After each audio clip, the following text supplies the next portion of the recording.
So the symptoms are going to be just like any cold or flu that you get. They're going to be cough, fever, sore throat, maybe a runny nose, maybe a little bit of GI symptoms, meaning nausea and vomiting, maybe some diarrhea. And then shortness of breath is the one that we worry about in terms of pneumonia. Those are the main symptoms, and they overlap a lot with influenza.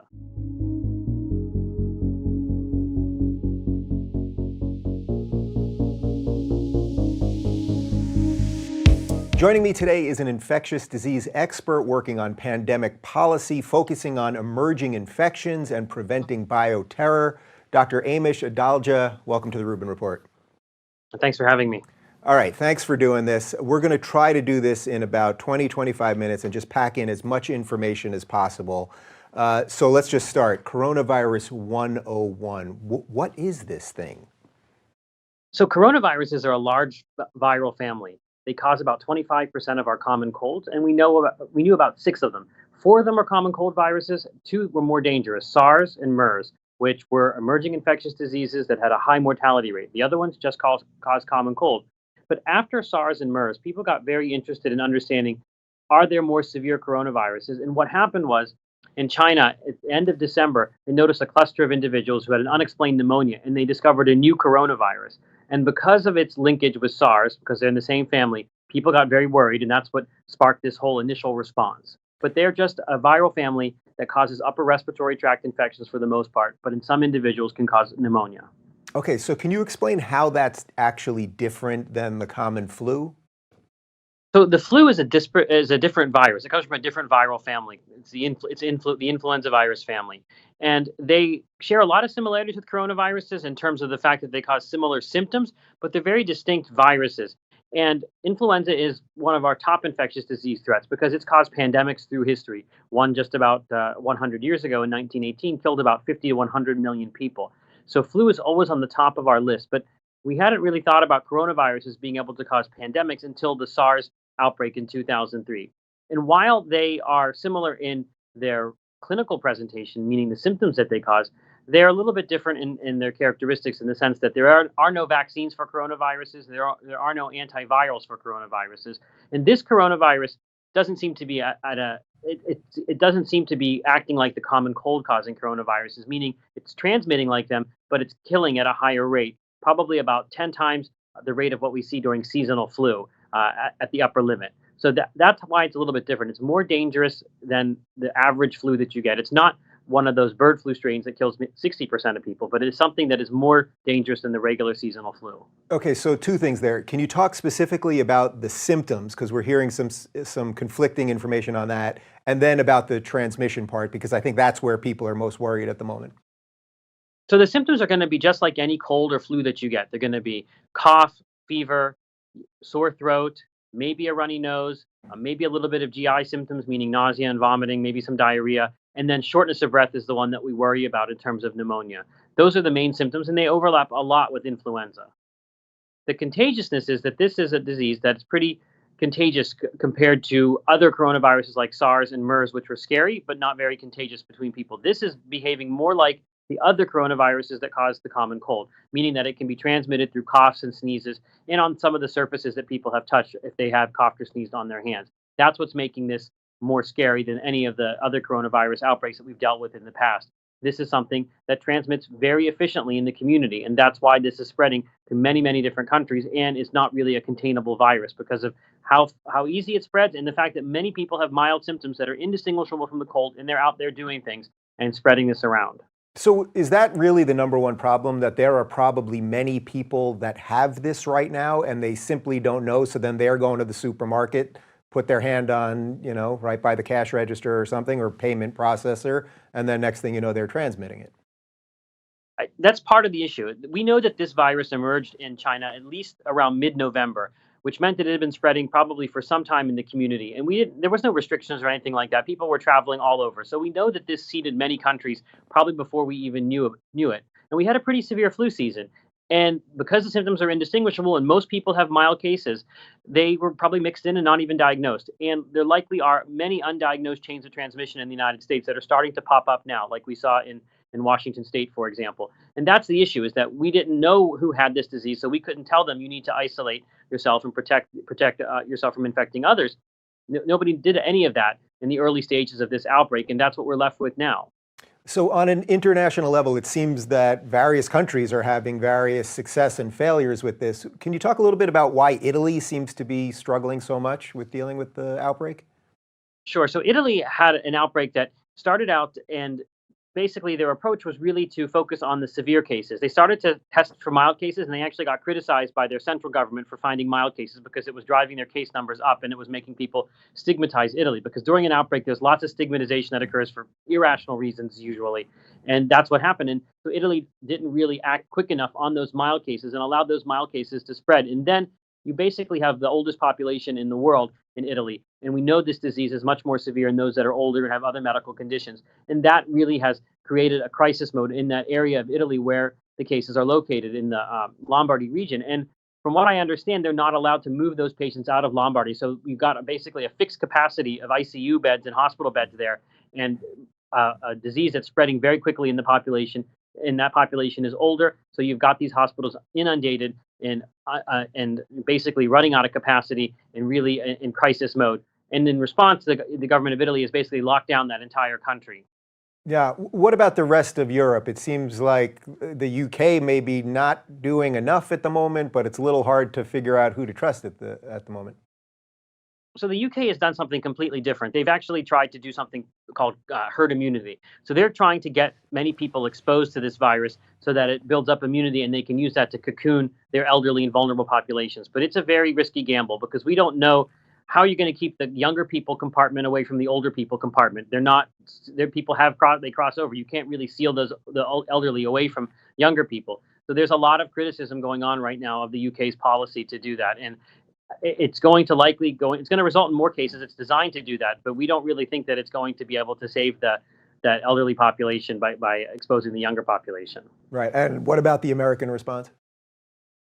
That's been kind of hit or miss. There were some early good steps and then really bad steps. I would single out the one thing that's the worst thing about this is the fact that this was a disease that we were kind of told is a Chinese disease and not going to be something that we have to think about other than with travelers, when we knew that it was not that from the beginning. Because like I said earlier, this had been spreading since November, and we know that any of U.S. notice of this basically came in January, so it likely was already here. And our testing was so restrictive that we could only test people if they'd been to China in the last 14 days and had severe respiratory symptoms that were considered lower respiratory tract. They couldn't do somebody that just had a sore throat, for example. The mild cases were not able to be tested. And we had this major bottleneck in testing because it was all initially being done by the CDC and then the state health labs, but there was a problem sending that kit out, and there was a little bit of regulatory issues that had to be worked out before hospitals could make their own test and big lab companies could make their own test. All of that put us really behind, and all of that lead time we might have had from the time this appeared in China and became recognized as a problem in China to when we got to where we are today was basically wasted because we had no idea of who had the disease, how to target our interventions, or anything like that. So I think most people assume, or at the very least hope, that their governments are doing the right thing. But can you take this now down to the personal level and the community level, from as simple as washing hands to just other techniques people should be doing in their daily lives right now? So the first message is wash your hands a lot, touch your face less. That's the thing that everybody can do. Now, because we're in a pandemic state, we have to think about social distancing. And that's going to be a little bit different for every person, depending on what's essential to them and what's not essential. Starting with people who are older or who have medical problems, they need to start thinking about their interactions with other people and trying to limit their risk, because that's what we're really worried about here. This is all designed to help them, because if they end up getting sick in large numbers, we will crash our whole U.S. healthcare system because we don't have the capacity to deal with that many sick people, such as what's going on in Italy. Other individuals who are lower risk, you have to think about what you're doing, how you can minimize your contacts without completely destroying your quality of life. There's some variation on what people can and can't do. Right now, we're seeing governors close bars and restaurants, and I think that's something that you're going to see more of because there's too much social interaction going on in those types of places, and they end up being a nexus for the spread of the virus. But I do think that just being common sense, if you're going to the gym, go at times where there's not peak hours. Maybe order takeout instead of sitting in a restaurant. And mass gatherings are basically being banned everywhere because of their risk. So that's not an issue to think about anymore. But it's that type of thing that you're going to have to do at least for a period of 2 weeks, maybe longer, to see if we can actually blunt the curve basically, or flatten it out. because we don't want to exceed hospital capacity. So the idea is, let's slow the rate of infection so that they're coming at a slower clip to the hospital so that they don't get overwhelmed, because we're really nervous about that. That's the biggest linchpin in our response. So I know that you talked about the differences that Italy has just in terms of the demographics and population, but I hear a lot of people saying, oh, we're just 2 weeks behind Italy. Do you think that that's a fair estimation? If you look at the numbers, we have a case count around what Italy had 2 weeks before. So I think it is something that people are saying with some evidence behind it. I think we're going to start to know if we're going to follow this Italian type of model, or we're going to have more of a South Korean outbreak. But it's increasingly looking like it might be a little bit of a hybrid between them, because we were not as quick with testing mild cases and isolating them as South Korea was.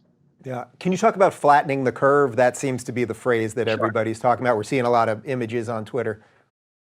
Sure. So what we're talking about here is the epidemic curve. So think of it like a bell curve. You have a peak in cases, and then they peak and they come down. What we're trying, and you have a line here where hospital capacity is. You want to keep your curve below hospital capacity, even if it means you have the same amount of cases, but you flatten it out so you never exceed hospital capacity. So that's what we're trying to do. We know that we can't contain this virus, but can we slow the accumulation of cases to a rate that's manageable by hospitals? That's what flattening the curve is. So you don't have this big peak. You kind of have a rolling peak that's not as huge of a spike, and that's kind of the strategy being pursued by many different countries now in order to preserve our hospitals.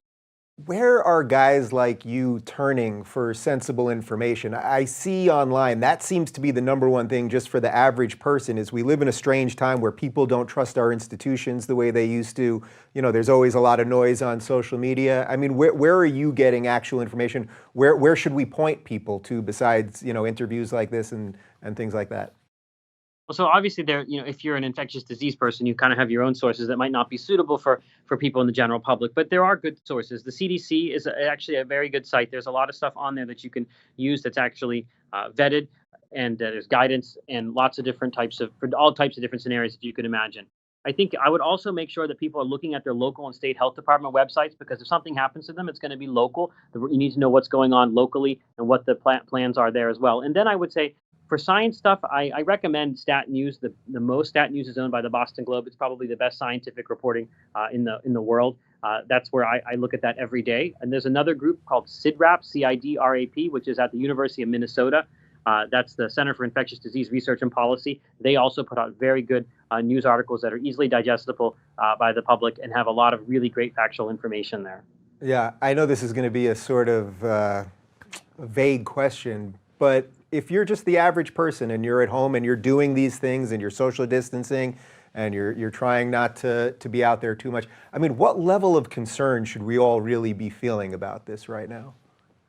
So this is a hard question, because there's a nuanced answer to it. If I'm talking to a patient that I've just diagnosed with this, I'm going to tell them, don't worry, you're going to be okay. You're not going to die. This is something that has a very low mortality rate in most individuals, and it's going to be like a severe cold.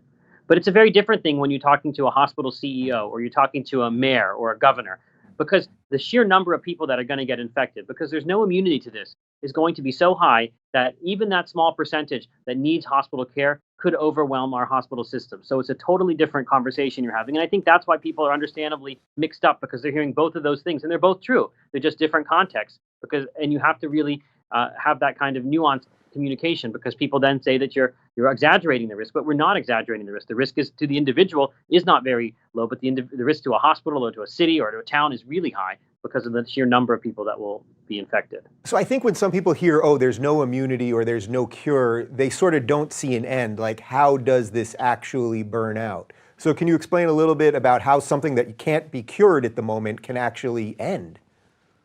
So what may happen is that we'll see a pretty strong first wave. We might get a little bit of a respite in the summertime. It's unclear if we will or not. Some coronaviruses do decrease their transmission. We don't know for sure about this one, but there is some suggestion that we might see a little bit of decrease in transmission over the summer, but it will likely be back in the fall. I think this first wave will be bad, and then we'll have enough people immunized by getting infected that this won't be that much of a problem. It will be something that we have with us, and it might cause severe disease. But until we have a vaccine, this is going to be with us in the population.